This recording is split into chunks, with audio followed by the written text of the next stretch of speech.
Bismillahirrahmanirrahim. Kita akan lanjutkan pembahasan kita pada subbab yang ketiga ini. Di sini akan kita bahas mengenai contoh-contoh terkait dengan kriteria keterintegralan Lebesgue. Di sini kita lebih fokus kepada contoh-contoh yang sebelumnya telah dibahas, namun di sini kita gunakan pendekatan kriteria keintegralan Lebesgue untuk memperlihatkan bahwa dia terintegral Riemann. Karena ini memang bentuknya lebih sederhana dibandingkan dengan menurunkan seperti pada contoh-contoh sebelumnya. Ini kita tidak perlu menurunkan terlalu banyak ini bentuk sehingga kita bisa langsung menyimpulkan bahwa dia fungsinya itu terintegral Lebesgue. Baik, kita lihat contoh pertama. Contoh pertama di sini dikatakan bahwa fungsi tangga G yang ada pada contoh 7.1.4b itu kontinu di setiap titik kecuali di X sama dengan 1. Berarti kan dia almost everywhere. Mengapa? Karena hanya di titik X sama dengan 1 dia tidak kontinu. Berarti bisa kita katakan almost everywhere kontinu pada domainnya ini. Memenuhi ini almost everywhere. Dan jelas bahwa dia fungsinya terbatas, maka memenuhi juga yang ini. Maka menurut teorema keterintegralan Lebesgue, maka dia terintegral Riemann seperti itu. Coba kita lihat detailnya untuk fungsinya.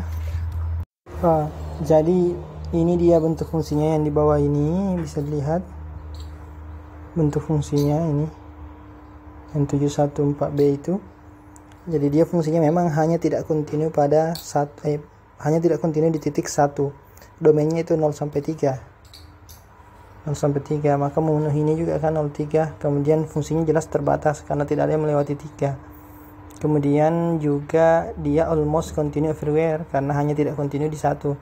Sesuai dengan definisi almost everywhere itu terpenuhi, maka dia memenuhi kriteria terintegral Lebesgue. Maka dia bisa disimpulkan bahwa terintegral Riemann seperti itu.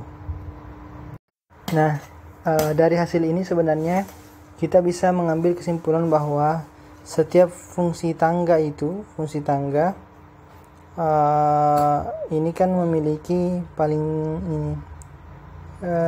kebanyakan memiliki sebanyak berhingga titik diskontinu atau titik yang tidak kontinu. Maka kita bisa katakan setiap fungsi tangga pada AB ini itu terintegral Riemann. Pada interval AB itu pasti terintegral Riemann seperti itu. Kemudian bagian B. Di bagian B di sini kita memperhatikan teorema 564 terkait fungsi monoton. Di situ sudah diperlihatkan bahwa fungsi monoton memiliki titik discontinuity atau titik di mana dia tidak kontinu itu sebanyak countable. Maka berlaku juga nanti di situ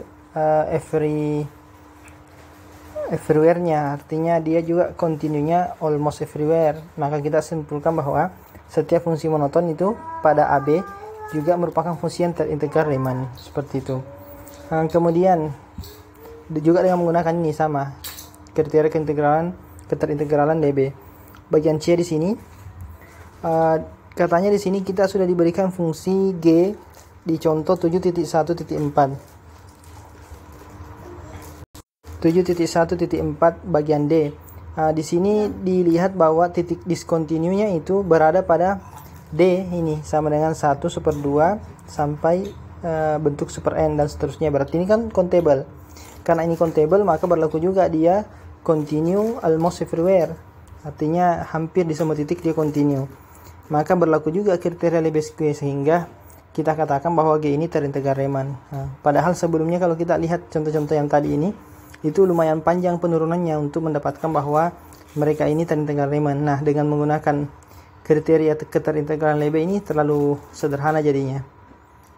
Saya kira ini sangat berguna untuk kita membuktikan bahwa suatu bentuk fungsi itu terintegral Riemann. Nah, selanjutnya ada juga bagian D, fungsi Dirichlet yang diperlihatkan pada contoh 7.2.2 bagian B. Ini katanya bukan bentuk yang terintegral Riemann. Mengapa? Coba kita lihat fungsinya. Nah, ini yang di bawah ini. Yang ini itu bentuk fungsinya. Bentuk fungsi Dirichlet. Jadi nilainya itu 1 kalau X-nya rasional pada 0,1 kan definisinya. kemudian nilainya 0 ketika x-nya irasional. Nah, di sini itu fungsinya dikatakan bahwa dia fungsi Dirichlet. Kemudian kalau kita perhatikan ini, fungsinya itu discontinue di setiap titik 01, artinya dia tidak kontinu di mana-mana. Karenanya kita dapat melihat menurut ini teorema kriteria keterintegralan Lebesgue, berarti kan ingkarannya ini yang terpenuhi, ingkarannya ini. Kalau ingkarannya ini terpenuhi berarti ingkarannya yang sana juga, karena kan terbatas fungsinya, berarti ini yang diingkarkan, berarti tidak terintegral Riemann kesimpulannya. Makanya ini disimpulkan dia tidak terintegral Riemann bagian D-nya. Nah, untuk selanjutnya juga diberikan di sini bagian D-nya, bagian E-nya ya. Bagian E-nya itu tentang fungsi Thomai, fungsi Thomais. Nah, ini fungsi yang cukup ini asing juga sebenarnya. Itu sudah diberikan definisinya di contoh 516 bagian H dan 717 juga sudah dibahas. Nah, kita bisa lihat fungsi itu kontinu di setiap titik irasionalnya dan tidak kontinu di setiap titik rasionalnya. Berarti kita bisa katakan ini sebenarnya itu titik tidak kontinunya itu pada null setnya, null set atau himpunan yang null, himpunan nullnya, karena kan di bilangan rasionalnya yang tidak kontinu, berarti dia null setnya itu dia tidak kontinunya cuma di situ, berarti terpenuhi juga di Lebesgue-nya, berarti dia almost everywhere continue bisa dikatakan pada 01. Sehingga menurut kriteria Lebesgue, karena fungsinya juga terbatas, ini Thomai kan terbatas fungsinya, kalau bisa kita lihat kembali nanti. Itu fungsinya berarti kita katakan terintegral Riemann. Nah, ini bentuknya untuk fungsi Thomai yang ini. Definisinya bisa dilihat di sini. Nilainya itu 0 kalau x-nya irasional di 01 pada 01. Kemudian H0-nya 1, kemudian Hx-nya itu super n untuk setiap x elemen 01 yang rasional. Nah, di sini dikatakan bahwa sebenarnya bisa dibuktikan bahwa dia kontinu di setiap titik irasionalnya, ini bisa dibuktikan. Mungkin sudah dilihat juga di sini 516 bagian H katanya. Nah, seperti itu. Berarti mungkin ini saja yang contohnya untuk penggunaan kriteria keterintegralan Lebesgue yang bisa kita lihat sangat banyak gunanya.